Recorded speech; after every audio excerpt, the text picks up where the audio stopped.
తూర్పుగోదావరి జిల్లాలో విలీనమైన సరిహద్దు మండలాల్లో నల్లబెల్లం అక్రమ రవాణా యథేచ్ఛగా సాగుతోంది. వివిధ మండలాల్లో వాటి విక్రయాలు విచ్చలవిడిగా జరుగుతూ ఉన్నాయి. ఎక్సైజ్ శాఖ పర్యవేక్షణ లేకపోవడంతో నల్లబజారు విక్రయాలకు అడ్డు అదుపు లేకుండా పోతోంది.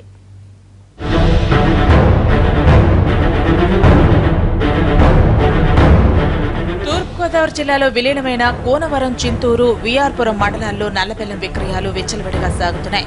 దాని ఎఫెక్ట్తో చుట్టుపక్కల గిరిజన గ్రామాల్లో కాపుసార ఏరులై పారుతోంది. ఈ ముంపు మండలాల్లో ఎక్సైజ్ శాఖ పర్యవేక్షణ లేకపోవడంతో అక్రమార్కులు యథేచ్ఛగా రెచ్చిపోతున్నారు. అధికారులు పట్టించుకోకపోతుండటంతో అదే అదనుగా కుటుంబ వ్యాపారులు గిరిజనుల బలహీనతను క్యాష్ చేసుకుంటున్నారు.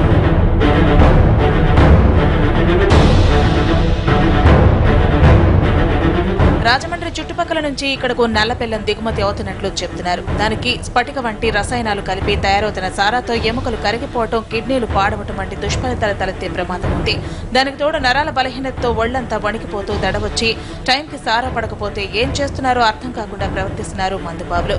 అలాంటి వారు క్షణికావేశంలో దాడులకు పాల్పడిన ఘటనలు కూడా జరుగుతున్నాయి చిత్తూరు మండలంలో.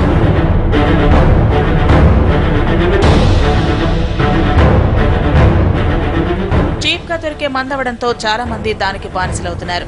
కొంతమంది యువకులు సమయానికి సారా దొరక్కపోతే ఎంతకైనా ఒడిగడుతున్నారు. ఇంత జరుగుతున్న అధికార యంత్రాంగం ఏమీ పట్టనట్లు వ్యవహరించడం విమర్శల పాలవుతోంది. సారా తయారీదారులు ఇస్తున్న కమిషన్లే వారిని ఇటువైపు చూడకుండా చేస్తున్నాయన్న ఆరోపణలు వినిపిస్తున్నాయి.